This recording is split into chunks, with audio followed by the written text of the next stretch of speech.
Olá pessoal, estamos aqui com mais uma aula. Hoje nós vamos falar sobre o livro de Eclesiastes. Um livro muito profundo, um livro muito interessante, trata de questões fundamentais, existenciais do ser humano. E é um livro que foi provavelmente escrito por Salomão, apesar de não ter isso explicitamente claro no texto do livro, mas tem muitas evidências que indicam que foi Salomão, muito provável que tenha sido ele. O nome do livro Eclesiastes, essa palavra vem do termo grego eclesiastes, que vem de eclesia, que no Novo Testamento é traduzido como igreja, mas que o termo literal é assembleia ou congregação, e Eclesiastes pode significar pregador. Então é um livro de um pregador, né? Alguém que está ali pregando, ensinando, reunindo pessoas e trazendo ensinamentos. E essa é a ideia realmente do autor de Eclesiastes, é trazer profundos ensinamentos sobre a vida e Deus, né? Principalmente sobre a vida sem Deus, onde vai tratar a maior parte do livro, e finalizando, né, o propósito da vida em Deus. Junto com os livros de Ruth, Cântico dos Cânticos, o Cantares, Esther e Lamentações, Eclesiastes faz parte dos 5 livros que compõem o que os judeus chamam de Megilot do Antigo Testamento, que são os 5 rolos. Esses livros eles são lidos nas sinagogas em 5 ocasiões muito especiais durante o ano, e Eclesiastes é o livro que é lido na festa de Pentecostes, tá? Na festa da colheita. Então é um livro muito importante na cultura judaica, na religião judaica. Então, provavelmente Salomão escreveu esse livro. É muito provável que ele tenha escrito nos últimos anos de sua vida, mas num período não posterior ali aos anos 930 a.C., com uma intenção de estar ensinando sobre a vida, principalmente para os jovens. É muito provável que ele tenha escrito no final da sua vida, mas não realmente lá no finalzinho, onde ele se desvia dos caminhos do Senhor, né? E passa a idolatrar, e por conta desse desvio, né, do coração dele se desviar da presença do Senhor, ele acaba lá traindo o juízo de Deus sobre o povo de Israel, a ponto do Senhor dividir a nação em duas. E como nós vemos, né, relatado em Reis, em 2 Reis, que é exatamente o final da vida de Salomão. É bem provável que esse livro tenha sido escrito por ele já numa idade muito madura, porém não exatamente no final, ali onde nós sabemos que ele se desvia.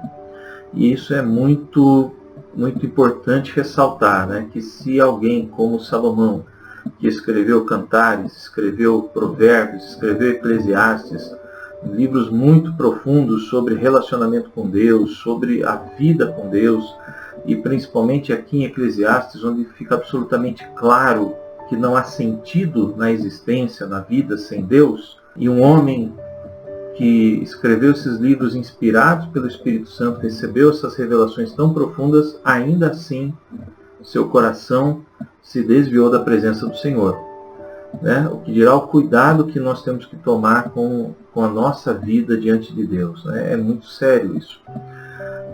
Então ele alerta, né, principalmente os jovens, a evitarem viver segundo o caminho da sabedoria humana, e os exorta a viverem segundo a sabedoria de Deus, revelada por Deus, né? Lá no capítulo 12, lá no final, a gente entende isso com muita clareza, depois de muita reflexão, né? Filosofar muito sobre a vida, buscar entender a vida e deixar absolutamente claro que não há sentido na vida sem Deus. Então ele fecha o livro com esse ensinamento muito importante. A reputação desfrutada, né, por Salomão, de que ele era um homem extremamente dotado de sabedoria, é perfeita realmente para o livro de Eclesiastes. E nós vemos que em 1 Reis 3,7 ele recebe um coração sábio do Senhor, né? ele recebe um coração cheio de discernimento de Deus, então a sabedoria dele não era uma sabedoria simplesmente humana, que ele adquiriu por muita reflexão e estudo, era uma sabedoria sobrenatural, um dom de Deus, né? Um dom de Deus muito proeminente, né? Tanto que a fama da sabedoria dele alcança nações muito distantes, né, pelo mundo todo. Isso fica muito claro lá em 1 Reis, capítulo 3, capítulo 4. Pessoas vêm de outras nações para conhecer a sabedoria de Salomão. O principal personagem desse livro é Salomão, talvez o único ali que aparece. Esse livro ele traz repetidamente uma palavra que é no hebraico rebel, que é traduzido para nós por vaidade ou inutilidade. Inutilidade eu acredito que é um termo até mais correto e mais também claro, né, de se compreender. Basicamente, essa palavra no hebraico ela significa neblina ou respiração, aquele vapor que sai da respiração, aquele vapor quente que sai da boca, né, nos dias frios de inverno, que se dissipa no ar. Esse é o sentido mais literal da palavra rebel, que é inutilidade, que é esse vapor, essa neblina que aparece e rapidamente se dissipa. Essa palavra descreve, né, no livro de Eclesiastes, a busca pelos prazeres mundanos, pelas coisas desse mundo, as coisas passageiras desse mundo, como riqueza, honra, fama, prazeres, etc. E porque ele diz que é semelhante a correr atrás do vento, é tudo inútil, são inutilidades, né? Ele diz repetidamente, né? Inutilidade. Isso é a vida debaixo do sol, né? Então essa vida de prazeres mundanos, de buscas de coisas passageiras, né, meramente humanas, são inúteis, são tão passageiras, tão breves, tão voláteis, tão etéreas, assim, tão fúteis como essa neblina que sai da boca no dia frio, né, que aparece e some e não serve para absolutamente nada. Jeremias também faz uso dessa mesma palavra para denunciar a idolatria do povo, lá em Jeremias capítulo 18, dizendo que é inútil dessa forma. Jó usa essa palavra para lamentar a brevidade e a falta de sentido da vida humana, né, quando Jó está ali na sua crise, né, questionando o seu sofrimento, toda a sua dor, ele também questiona, né, qual é o sentido da vida, né? E ele usa essa palavra.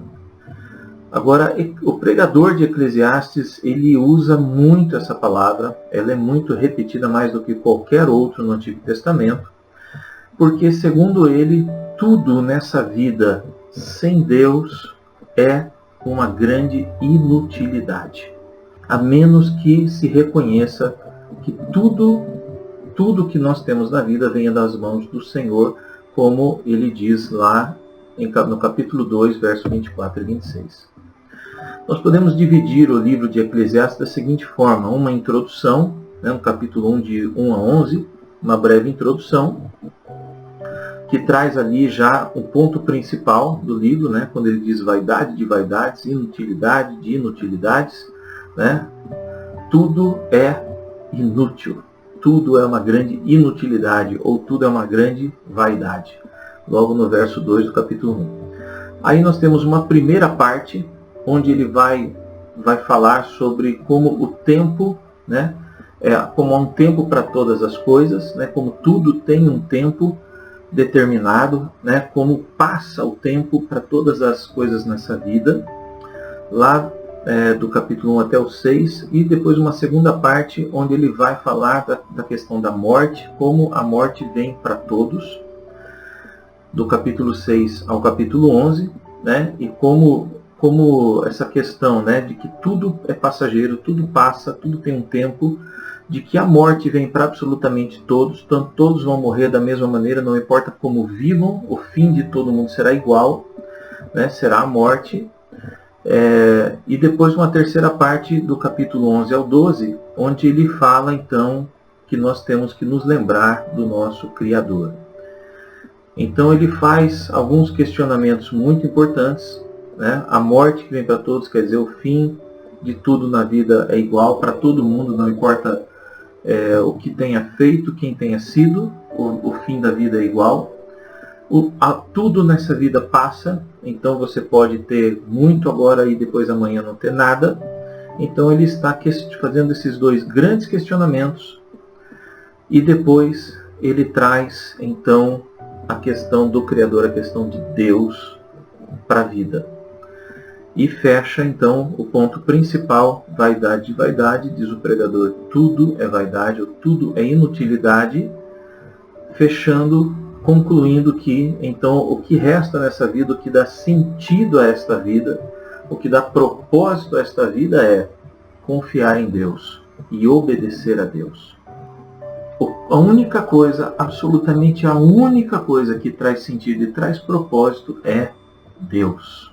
É a fé em Deus. E assim ele fecha o livro, né? No quinto ponto faz o seu fechamento, a sua conclusão.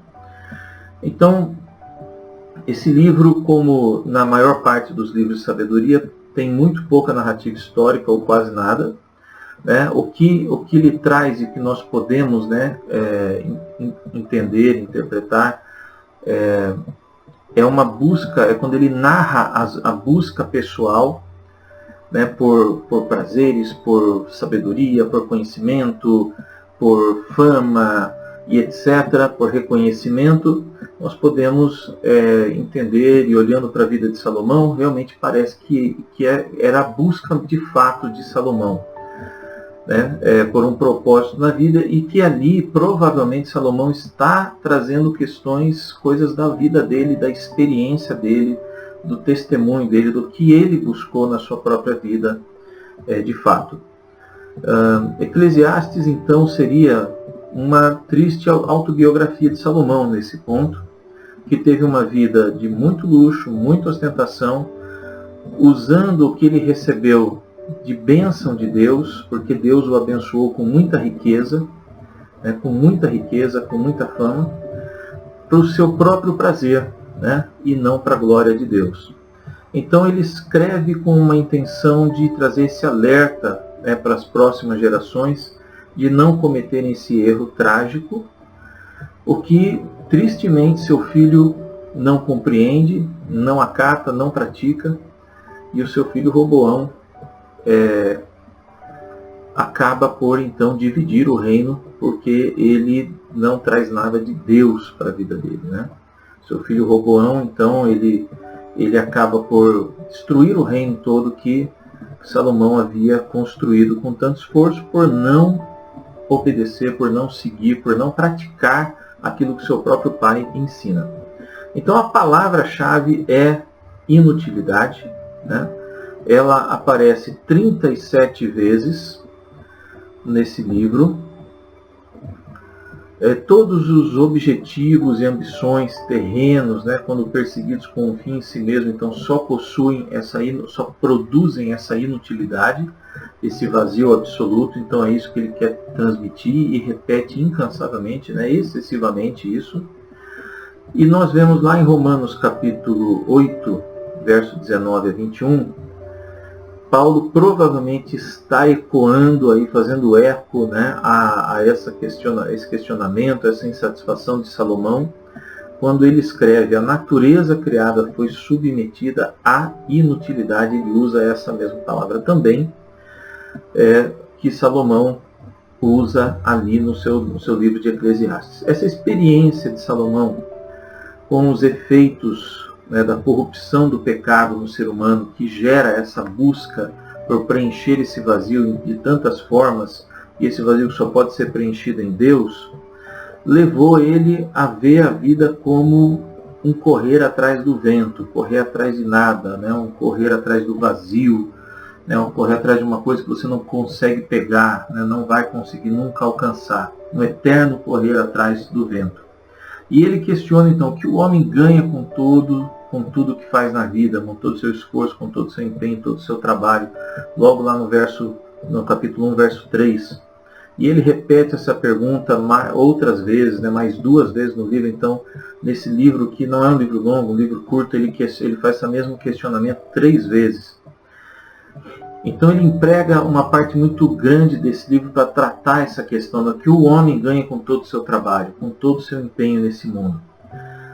E entende que é impossível compreender isso, é impossível compreender o funcionamento dessa criação, né, corrompida pelo pecado, e da providência divina na sua vida pessoal. Apesar de tudo isso, parece que também perturba profundamente ele, né, porque ele busca tanta coisa, e é como buscar uma coisa vazia, inalcançável, inatingível, mas ele tem uma bênção de Deus muito grande na sua vida. Parece que isso gera uma certa perturbação também nele, né, o fato de ele ser abençoado materialmente e abençoado intelectualmente, e ainda assim continuar correndo atrás do vazio, correndo atrás de nada. Então, durante um tempo, né, nós vemos que Salomão ele sofreu com esse desequilíbrio de tentar desfrutar da vida sem levar em conta, né, que o medo do julgamento do Senhor poderia manter ele no caminho da obediência. E ele traz isso no final do livro. Isso é muito interessante, isso é muito importante. Né? Ele descobre o equilíbrio entre as questões do desfrutar a vida e o julgamento divino. Tá? Então, como é que é isso? Né? Como é que funciona isso? Né? Todos nós seremos julgados por Deus. Mas é possível desfrutar da vida com esse julgamento divino em vista? Né? Nós sabemos que muita gente vive uma vida diante de Deus com um medo excessivo e não desfruta nada, porque tem medo de que tudo que faça pode levar a cair no pecado e vir um julgamento de Deus ali, né? O legalismo, né? E por outro lado, outros que só desfrutam da vida e não pensam no julgamento de Deus que virá. E o fato é, o julgamento de Deus virá para todos. E Salomão fecha o livro trazendo essa questão, né? Trazendo essa verdade, né? Melhor dizendo, essa verdade do julgamento divino. E ele estabelece a fé adequada para você viver uma vida em Deus, né?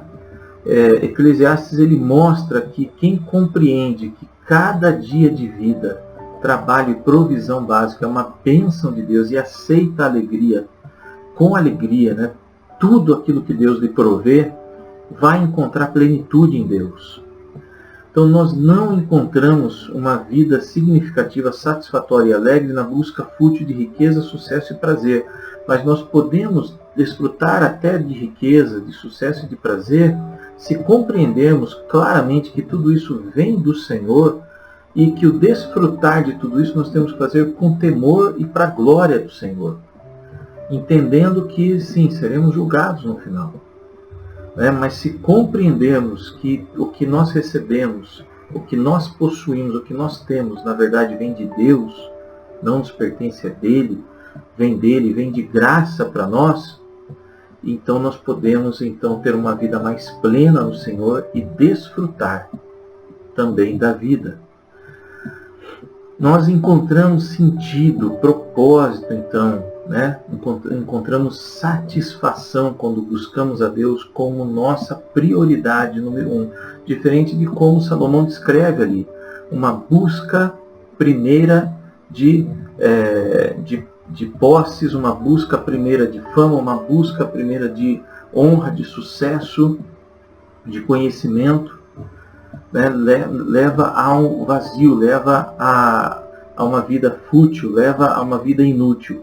Mas uma busca de Deus em primeiro lugar, então você pode e deve desfrutar daquilo que Deus te dá com prazer e com satisfação. E John Piper tem uma frase muito interessante que ele diz, né? Deus é mais glorificado quanto mais nós somos satisfeitos nele. Quanto mais a nossa satisfação estiver nele, mais glória nós estamos dando para ele. Quanto mais satisfação nós tivermos em desfrutar e receber graciosamente aquilo que Deus tem para nos dar, quer seja muito, quer seja pouco, quer seja riquezas, né? Quer seja apenas o necessário, né? Quer seja muito conhecimento ou honra, né? Ou reconhecimento, quer seja nenhum reconhecimento, nós viveremos com uma vida satisfatória e uma vida plena em Deus. Então nós encontramos sentido, propósito, quando buscamos a Deus como nossa prioridade, e essa é a mensagem desse livro. Quando confiamos e obedecemos a Deus em todas as circunstâncias, encontramos propósito no Senhor. E é assim que Salomão fecha então esse livro. Uma lista das inutilidades ou das vaidades, né, que Salomão descreve, podemos dividi-las em 10 itens. Né? É a sabedoria humana, o esforço humano, a realização humana, a própria vida humana, a inveja humana, o sacrifício humano, que chega a ser egoísta sem Deus, o poder humano, a cobiça humana, a acumulação humana e a religião humana. Então até mesmo a religião, até mesmo o sacrifício, até mesmo a própria vida, se Deus não estiver ali, se Deus não for prioridade nesse esforço, nessa busca, isso se torna uma inutilidade. O sacrifício, né? Nós vemos em Coríntios 13, o apóstolo Paulo fala: se eu der o meu corpo para ser queimado como mártir, mas não tiver o amor ágape, o amor de Deus em mim, né? A vida de Deus, se não tiver Deus em mim, né? Porque ali fala do amor ágape, é o amor que vem de Deus, tudo isso é em vão. Né? E é o que Salomão está dizendo aqui. Até mesmo se sacrificar, se não for em Deus, por Deus e para Deus, é inutilidade, é vaidade. Vamos ler alguns textos-chave interessantes. Que grande inutilidade, diz o mestre, que grande inutilidade, nada faz sentido. Eclesiastes 1:2. E a partir daqui Salomão começa a desenvolver então toda essa revelação de Eclesiastes. Eclesiastes 3:1: para tudo há uma ocasião e um tempo para cada propósito debaixo do céu.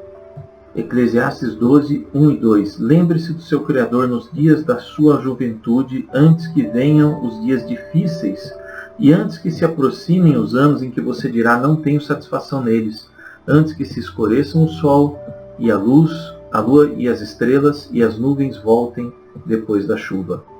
Então aqui Salomão está fazendo o fechamento então e trazendo a grande revelação desse livro, né? Lembrar-se de Deus, é colocar o Criador como prioridade para que você não precise chegar lá no final e descobrir que a sua vida foi inútil.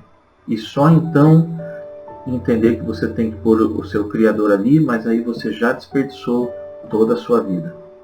Eclesiastes 12, 13 e 14. Agora que já se ouviu tudo, aqui está a conclusão. Tema a Deus e guarde os seus mandamentos, pois isso é o essencial para o homem, pois Deus trará julgamento. Tudo o que foi feito, inclusive tudo o que está escondido, seja bom, seja mal. Então aqui ele faz o grande fechamento e ele diz, né, então, tema o Senhor, obedeça o Senhor, guarde seus mandamentos. Isso é essencial, isso tem que ser a essência da vida. Né? Temer a Deus, obedecer a Deus. Por quê? Porque Deus vai julgar tudo. Deus vai julgar. Então tenha isso sempre em mente. Tudo que fazemos será julgado diante do Senhor, quer bom, quer ruim, quer por bem, quer por mal. Tudo será julgado diante do Senhor e chegará o dia em que isso vai acontecer. E quando chegar esse dia, né, será que eu corri atrás do vento? Será que minha vida foi inútil? Ou será que eu busquei propósito em Deus? Busquei viver o real propósito de Deus para a minha vida. Busquei satisfação no Senhor.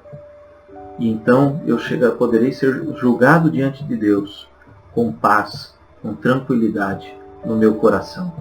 As principais doutrinas então que nós traímos desse livro é a inutilidade da vida, né, a tentativa inútil de se satisfazer sem Deus, o próprio sentido da vida, né, o propósito da vida que só se encontra em Deus, equilíbrio na vida, há tempo e propósito para tudo, isso é essencial, é uma doutrina fundamental para termos uma vida cristã saudável, uma vida cristã plena, uma vida cristã satisfatória. Há equilíbrio.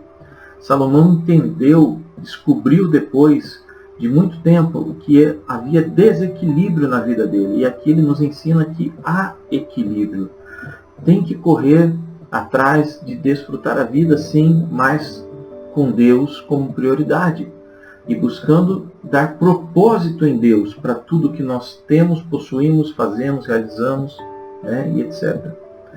E o temor do Senhor. O temor do Senhor, que é o princípio da sabedoria, que é essencial à vida, como Salomão descreve aqui para nós. O caráter de Deus aqui, nós entendemos que Deus é longânimo, Deus é poderoso, Deus julga.